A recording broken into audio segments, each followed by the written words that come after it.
कभी कभी तो ऐसा ही लगता है कि भारत के जो धन्ना सेठ हैं या फिर कहें कि भारत के जो टॉप मोस्ट अमीर हैं, जिनका नाम दुनिया के अमीरों में शामिल होता है, उनके पास लगता है पैसे की कुछ कमी पड़ गई है। या फिर ये कहें कि उनके मुंह में जैसे दही सा जम गया है। या फिर शायद ये कहना पड़ेगा कि दाल में सच में ही कुछ काला है। और ऐसा मैं इसलिए कह रहा हूँ क्योंकि पिछले कुछ सालों में ऐसा देख रहे हैं कि अक्सर चुनावों के टाइम और चुनावों के बाद भी अक्सर जो राजनीतिक दल हैं वो किसी एक पार्टी की तरफ इशारा करके अक्सर यही कहते हैं कि ये पार्टी तो इन्हीं के लिए काम कर रही है।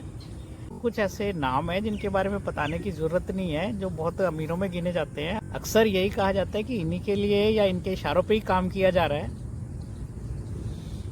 तो क्या इनसे इनकी छवि नहीं खराब हो रही?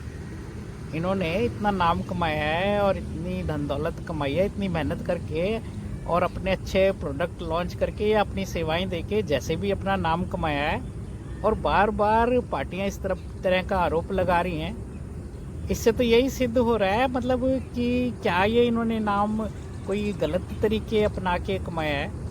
और यदि ऐसे आरोप बार बार लग रहे हैं और जनता इन आरोपों को सच मान ले तो जनता इनके प्रोडक्ट्स जो भी हैं उनका बाइकआउट शुरू कर देगी, और ये जो है इनको भारी नुकसान हो सकता है ऐसे तो अब सवाल ये है कि आखिर जब ये पार्टियां इतने आरोप लगाती हैं तो क्यों नहीं ये किसी अच्छे नुमाइंदों को इन पार्टियों के पास भेज के ये कह देते, भाई तुम हमारा नाम क्यों ख़राब कर रहे हो, आपस में तुमने अपनी राजनीति करनी है करो, जो भी आरोप प्रत्यारोप लगाने हैं लगाओ, लेकिन हमें क्यों बीच में घसीट रहे हो। क्योंकि यदि बार बार ऐसे आरोप लगते हैं तो कम से कम इनकी तरफ से कोई प्रतिक्रिया तो आनी चाहिए पब्लिकली कि भाई बार बार हमें ना घसीड़ा जाए राजनीति के बीच। और अक्सर कभी कहा जाता है कि ट्रकों में भर के इन पार्टियों के पास ये पैसा भेजते हैं, या फिर इनके इशारों पे ही जो है सरकारें नए नए निर्णय ले रही है। तो फिर क्या समझा जाए?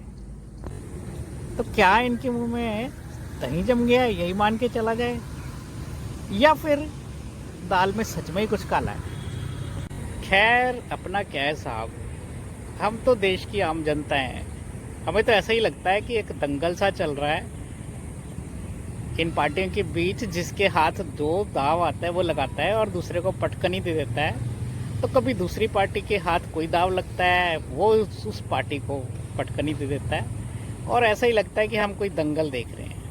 खैर, उम्मीद तो यही करते हैं कि ये जो आरोप प्रत्यारोप का सिलसिला है ये यूं ही ना चलता रहे, और इतने बड़े यदि इनके नाम हैं, इतने बड़े ये देश के माने हुए अमीर हैं, तो कम से कम अगर ऐसे आरोप लगते हैं बार बार तो इनका विरोध करते कहीं तो नजर आए। धन्यवाद।